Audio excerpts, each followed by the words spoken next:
খোকসা উপজেলা এবং পৌর বিএনপি কর্তৃক আয়োজিত আজকের এই বিশেষ কর্মী সমাবেশে উপস্থিত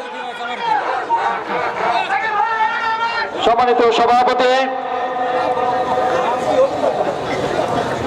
আজকের এই কর্মী সমাবেশে প্রধান অতিথি হিসেবে উপস্থিত আছেন বাংলাদেশ জাতীয়তাবাদী দল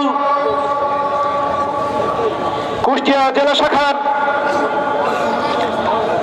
সাবেক সভাপতি, খোকসা কুমারখালীর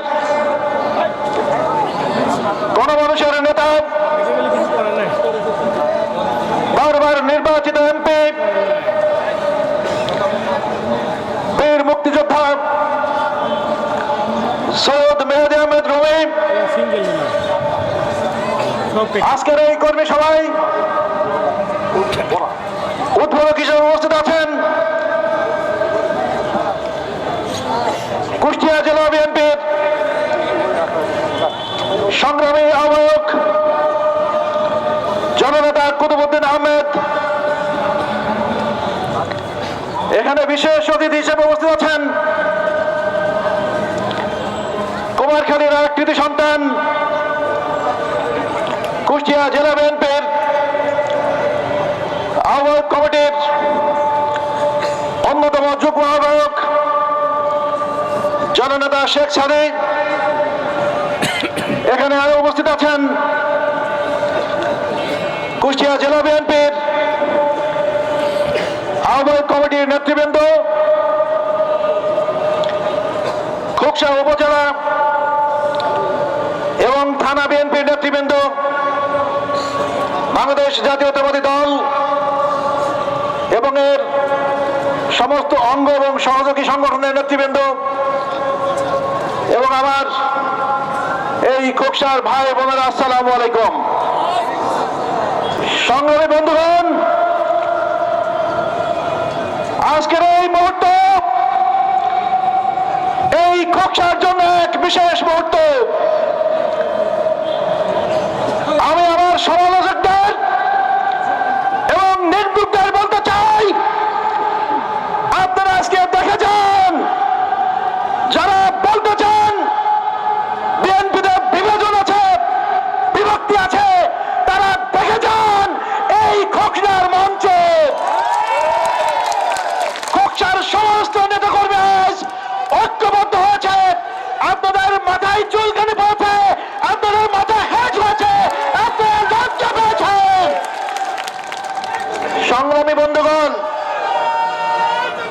এই স্বৈরাচারী হাসিনা সরকার বিগত 17 বছরে আমাদেরকে এই ধরনের কোন সমাবেশ করতে না দিয়ে ইচ্ছাকৃতভাবে আমাদের মধ্যে বিরক্তি সৃষ্টি করে রেখেছিল। তারা জানত আমরা যদি এভাবে বসতে পারি, আমরা যদি এভাবে মিটিং করতে পারি, আমরা যদি এভাবে আলোচনা করতে পারি, তাহলে আমাদের মধ্যে কোন দ্বন্দ্ব, সংঘাত, বিভাজন থাকবে না। তাই ইচ্ছাকৃতভাবে তারা আমাদেরকে বসতে দেয় নাই। আমরা যদি 5 জন একসাথে বসতাম ওখানে চা খেতে, তাহলে সেখানে পিছনে দেখতাম টিভি দাঁড়িয়ে আছে।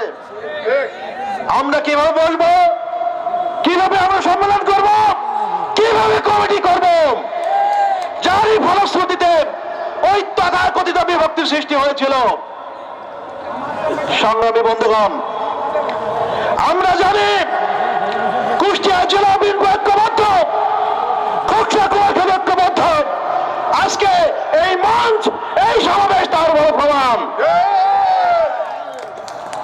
বিগত আন্দোলন সংগ্রামে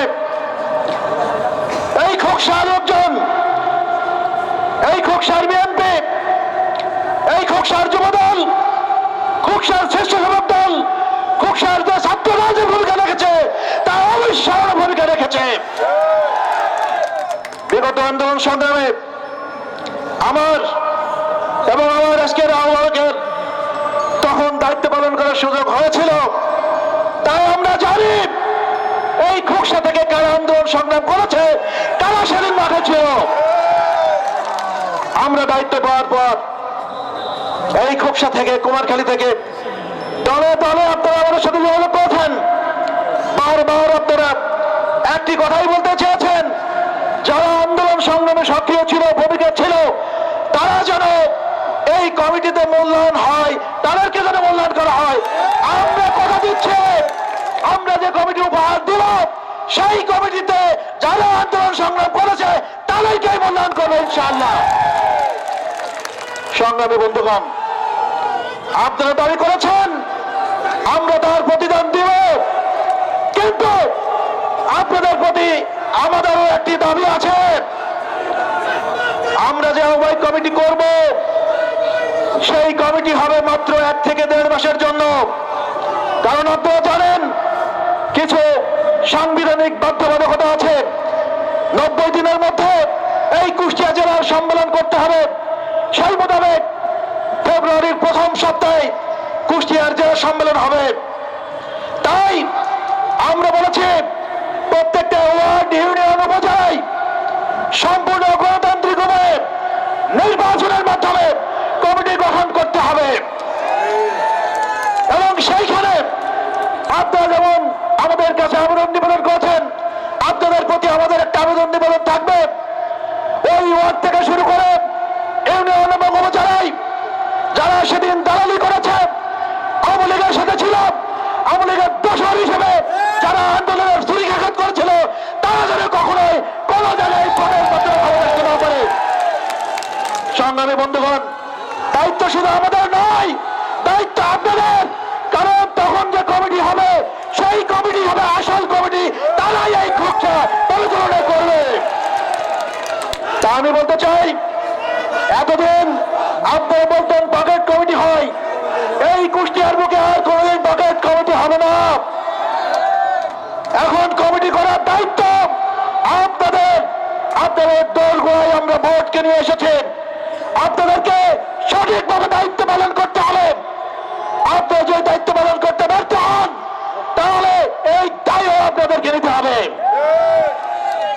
সংগ্রামী বন্ধুগণ, আমি বলতে চাই আমাদের কোন কোন কর্মী এবং নেতা ভাইরা, আপনারা নমিনেশন পলিটিক্স এবং